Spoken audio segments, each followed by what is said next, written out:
الحمد لله نحمده ونستعينه ونستغفره ونؤمن به ونتوكل عليه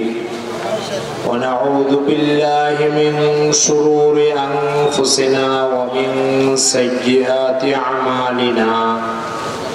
من يهده الله فلا مضل له ومن يضلله فلا هادي له ونشهد أن لا إله إلا الله وحده لا شريك له ونشهد أن سيدنا وسندنا وحبيبنا وقرة أعيننا محمد صلى الله تعالى عليه وعلى آله وأصحابه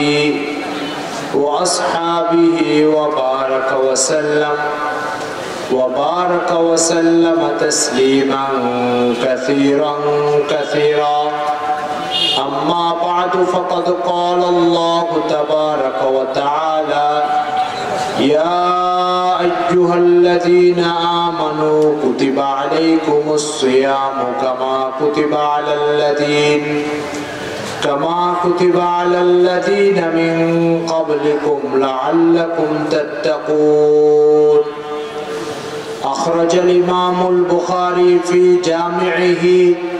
عن أبي هريرة رضي الله تعالى عنه أنه قال النبي صلى الله عليه وسلم من صام رمضان إيمانا واحتسابا غفر له ما تقدم من ذنبه أو كما قال عليه الصلاة والسلام হাফিজিয়া ফুরকানিয়া কওমি মাদ্রাসা ও ইতিমখানার উদ্যোগে আয়োজিত ৪৯তম আজকের এই মাহফিলে উপস্থিত সম্মানিত ওলামায়ে কেরাম, বুজুর্গানে দ্বীন, মাদ্রাসার পরিচালনার সাথে সংশ্লিষ্ট সম্মানিত সভাপতি সদস্যবৃন্দ এবং দূর দূরান্ত থেকে আগত দ্বীনী ভাই,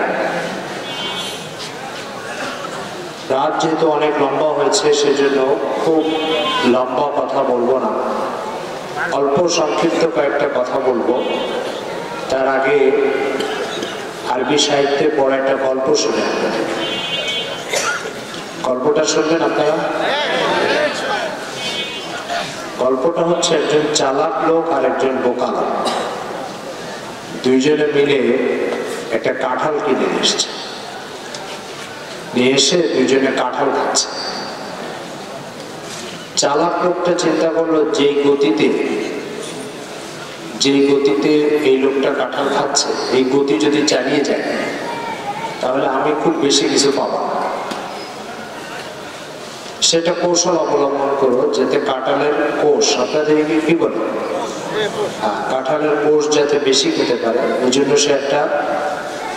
রাস্তা তৈরি করলো, একটা ফন্দি তৈরি করলো। ফন্দিটা হচ্ছে